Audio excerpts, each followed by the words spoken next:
So in a previous video, I spoke a little bit about how I discovered coloring and the significance of color with my son, whose challenge is autism and who has given me the challenge of dealing with an autistic child.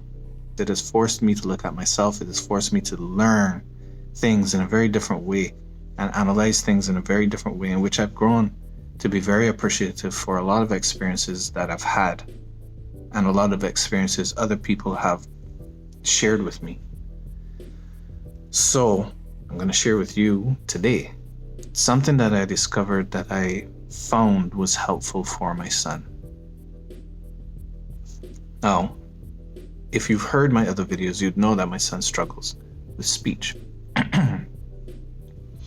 One of the things that I discovered, but it was something that I discovered late, probably when he was around 8 or 9, was that if speech was going to constantly be a hindrance for him, then obviously speech therapy was not creating the solution that we needed.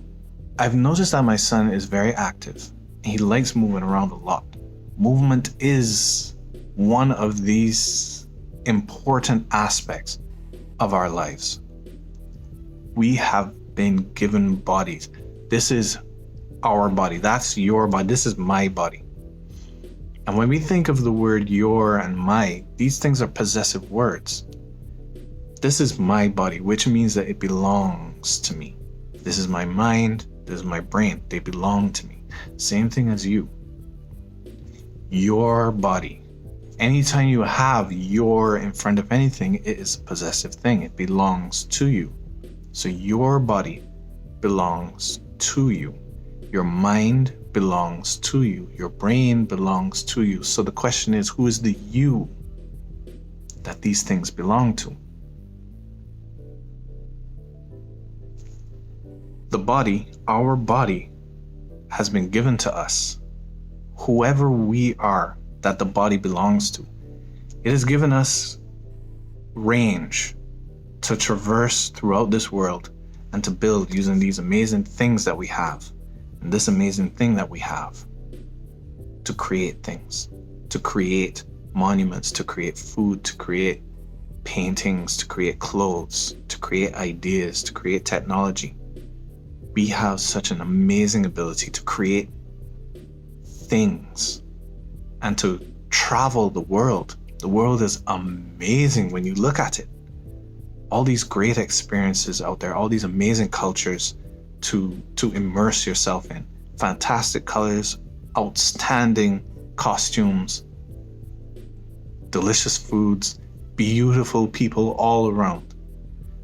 But our bodies are made to move. It is unnatural for us to stay still for too long. Which is why, for me personally, when I see a dog in a kennel and its only range to move around is like a short chain, it is not a natural thing to be confined to such a small space for such a long time. That thing can either send you mad or turn you into something that you're not. But freedom to move around is something that I've learned that my son needs. And it's something that I realize I need as well. And I'm quite sure we all need it as well. His body is how he expresses himself.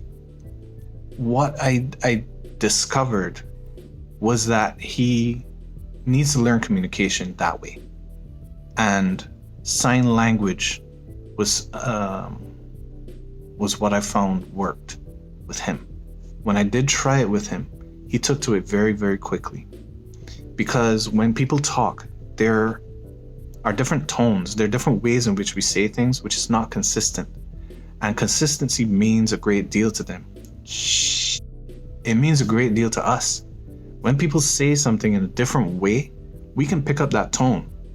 And some of us can be put off by that tone. And then we might either express ourselves or remove ourselves from the situation. But for him, he might not even understand why he might feel a sort of way based off of what people are saying. For us, for some people, There's some people who don't even understand that as well. But the way we say things can change. The tones, we'll use the same words, but the tones are off. For somebody who does not understand why they feel what they feel based off of somebody's words, it can become confusing. So consistency is something that I figured would be more helpful for my son with sign language, because once you sign something with your hands, there isn't much to misinterpret. Once you understand, this is father, whenever this happens, you know what that means. When you understand this is I love you, once that comes up, you understand what that means. There's no misinterpretation, there's no tone to get confused with. So, with my son, trying sign language with him helped us to communicate a lot better. Now, we can't do full-on sentences, but the general concept can be expressed very easily, and there's no misinterpretation. And what I've found is that he and I can go a whole day by just doing basic sign language and never ever speaking a single word, and it'd be a pretty quiet day and a pretty calm one. So I think that any parents who are struggling with this challenge, or even if your child isn't talking early, maybe some simple sign language can help. And it is always useful to add that sign language with the sound.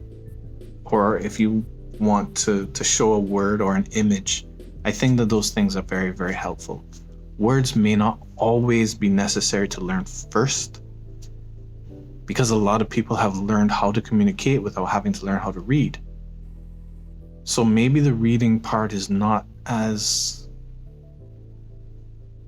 a priority in certain developmental areas of communication. Maybe you can give it a try. You can let me know how it works for you, your child. I am hoping that this information is helpful or useful to anybody out there. And I can only say what I see as I see it.